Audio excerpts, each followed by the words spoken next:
ಬಿಡದಿ ರೈತರ ಮೇಲೆ ಕೇಸ್ ದಾಖಲಾಗಿದೆ. ಕಾಂಗ್ರೆಸ್ ನಾಯಕರು ಇದನ್ನ ಸಮರ್ಥಿಸಿಕೊಳ್ತಾ ಇದ್ದಾರೆ. ನಿನ್ನೆ ನಡೆದಂತಹ ಗಲಾಟೆ, ಈ ಗಲಾಟೆ ರಾಜಕೀಯ ಪ್ರೇರಿತ ಅಂತ ಸಚಿವ ಈಶ್ವರ ಖಂಡ್ರೆ ಅವರು ರಿಯಾಕ್ಟ್ ಮಾಡಿದ್ದಾರೆ.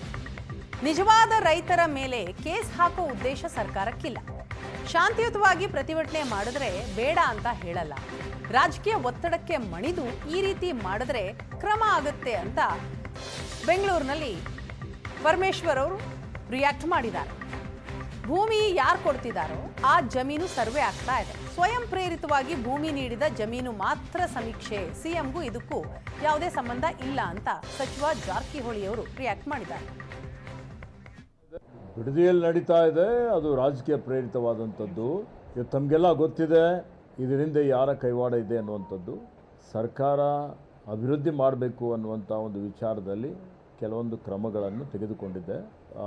ಆ ಒಂದು ನಿಟ್ಟಿನಲ್ಲಿ ಸಾರ್ವಜನಿಕರು, ರೈತರು ಇದರ ಬಗ್ಗೆ ಅರಿತುಕೊಂಡು ರಾಜ್ಯದ ಹಿತದೃಷ್ಟಿಯಿಂದ ಅವರು ಸಹಕಾರ ಮಾಡಬೇಕು ಅಂತ ಹೇಳಿ ಕೋರುತ್ತೇನೆ. ನೋಡಿ, ಈಗ ಒಂದು ವಿಷಯದಲ್ಲಿ ಅವರು ಯಾವಾಗ ಬಿಡತಿ ವಿಚಾರದ ಬಗ್ಗೆ ಮಾನ್ಯ ಕುಮಾರಸ್ವಾಮಿ ಅವರು ಮಾತನಾಡ್ತಾರೆ, ಬಿಡದಿ ಅವರು ಕಾನೂನಾತ್ಮಕವಾಗಿ ಅವರು ಕೇಳಿಕೊಂಡು ನಮಗೆ ಇದನ್ನ ಮಾಡಬೇಡಿ ಅಂತ ಹೇಳಿ ಅವರ ಪ್ರತಿಭಟನೆ ಮಾಡೋದ್ರಲ್ಲಿ ಅಥವಾ ಶಾಂತಿಯಿಂದ ಪ್ರತಿಭಟನೆ ಮಾಡೋದನ್ನ ನಾವು ಯಾರು ಕೂಡ ಬೇಡ ಅಂತ ಹೇಳೋದಿಲ್ಲ. ಆದರೆ ಇದರ ಹಿಂದೆ ರಾಜಕೀಯ ಕಾರಣಕ್ಕೆ, ರಾಜಕೀಯ ಒಂದು ಒತ್ತಡಕ್ಕೆ ಮಣಿದು ಅವರು ಆ ರೀತಿ ಪ್ರತಿಭಟನೆಗಳನ್ನು ಮಾಡಿದರೆ ಸರ್ಕಾರ ಅದನ್ನ ಖಂಡಿತವಾಗಿ ಕಾನೂನಾತ್ಮಕವಾಗಿ ಏನು ಕ್ರಮ ತಗೋಬೇಕು ತಗೊಳ್ತಾರೆ. ಅವ್ರು ಗಲಾಟೆ ಮಾಡಿದ್ರೆ ನಮ್ದು ಅಳಿಬಾರ್ದು ಅಂತ, ಅದೇನು CM ಅದಕ್ಕೂ ಸಂಬಂಧ ಇಲ್ಲ. ನಿನ್ನೆಗೆ ನೋಡಿದಲ್ಲ, TV ಬಂದಿದೆ, ಎಲ್ಲ ವಾಟ್ಸಪ್ಪಲ್ಲಿ ಇದೆ.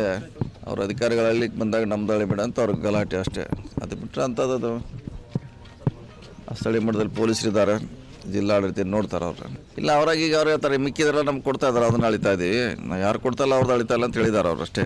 ಅವ್ರದ್ದು ಯಾರು ಫೋರ್ಸೇಬಲ್ ಮಾಡ್ತಾ ಇಲ್ಲ. ಅವರು ಯಾರು ಸೋಮೋಟೋ ಕೊಡ್ತಾರೆ ಅವ್ರದ್ದು ಮಾತ್ರ ನಾವು ತೆಗೆದುಕೊಳ್ತೀವಿ, ಅಳಿತಾ ಇದೀವಿ ಅಷ್ಟು ಹೇಳಿದ್ದಾರೆ ಅವ್ರು. ಮಿಕ್ಕಿದೆಲ್ಲ ನೋಡೋಣ.